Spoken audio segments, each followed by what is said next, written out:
Jessica, and I'm going to be presenting about how timing is everything, specifically about the temporal dynamics of brain activity using the Human Connectome Project. So I have been working on the University of Puget Sound campus with Professor David Andresen and Hercules Pinagiotis at the University of Washington, who has been helping me as well. So to start, I'm just going to do kind of a metaphorical overview of what temporal dynamics is, since I've already mentioned it.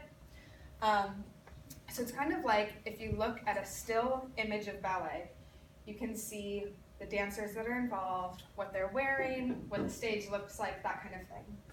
But what you're missing from that still image is the idea of timing, the idea of the interactions before they get into that still image, how they got there. And so that idea of timing between different interactions is the idea of temporal dynamics. And this is the same in the brain. So it's the idea of different regions interacting over time. And that's temporal dynamics in the brain. So to go through the whole presentation, I'm going to start by doing some background about like how we got here, why we're studying temporal dynamics, and then I'm going to go into the process of what I did over the summer, and then going into why we should keep studying it and the future of temporal dynamics. The goal of the presentation is really just to give you an idea of the big concepts that are involved in temporal dynamics, because it was a very experimental research. There was not a hypothesis and a conclusion. So it's really going to be those big concepts and the thought processes and why it needs more studying. So the background and the idea. This is going to be where the data came from, what we did with the data, why we chose the data, that kind of thing.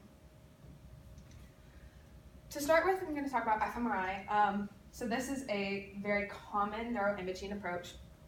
It gives you a static image of discrete brain regions involved in generally a task.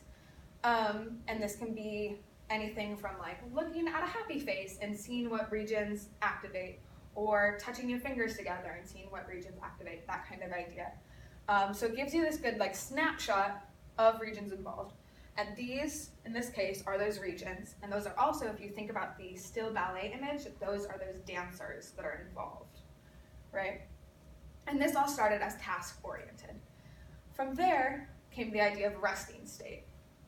And resting state is basically just somebody sitting in the fMRI scanner doing nothing. They're completely still and unaffected, not doing a task.